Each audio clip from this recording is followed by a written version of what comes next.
getting to know him, or in my cousin Francis's case, him ever getting to set eyes on her.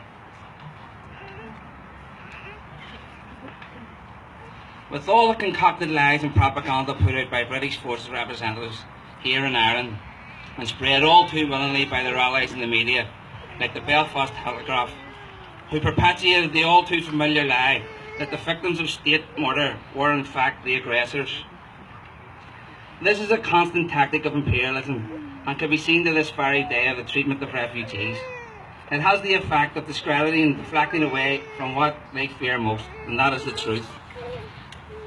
As a consequence of the lies that were spread in the aftermath of the Ballymurphy massacre, my granddad, who lived and worked in Stranraer at the time, not only lost his son, but also lost his job and family home, as some of the neighbours, believing the lies and smears that were spread by the media, turned on them.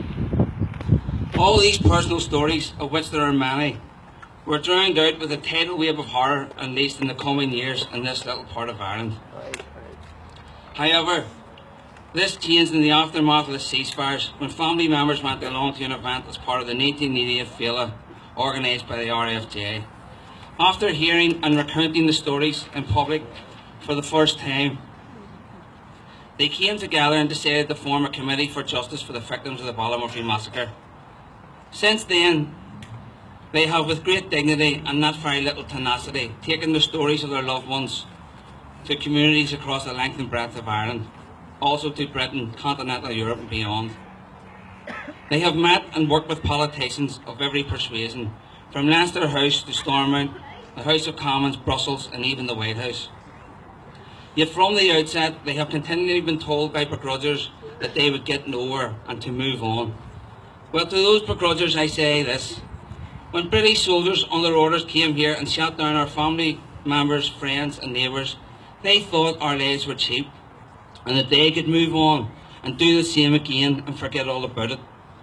Well, around this time next year, fresh inquests will be opened in this city, and it was the tireless work put in by the family members of the Ballymurphy Massacre Committee who have brought the British state representatives kicking and screaming to answer for their actions in court.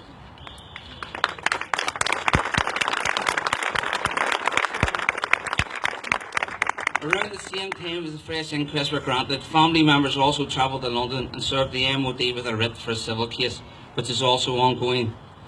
To the senior members of the Ballymurphy Committee, I'd like to say you're a true inspiration to us all, and that the next generation are ready and determined, if need be, to see the fight for truth and justice through to the very end.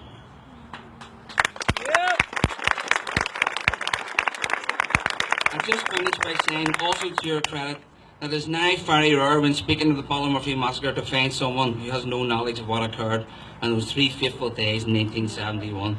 You can't hide from the truth, because the truth is all there is. Skilo and Ishe,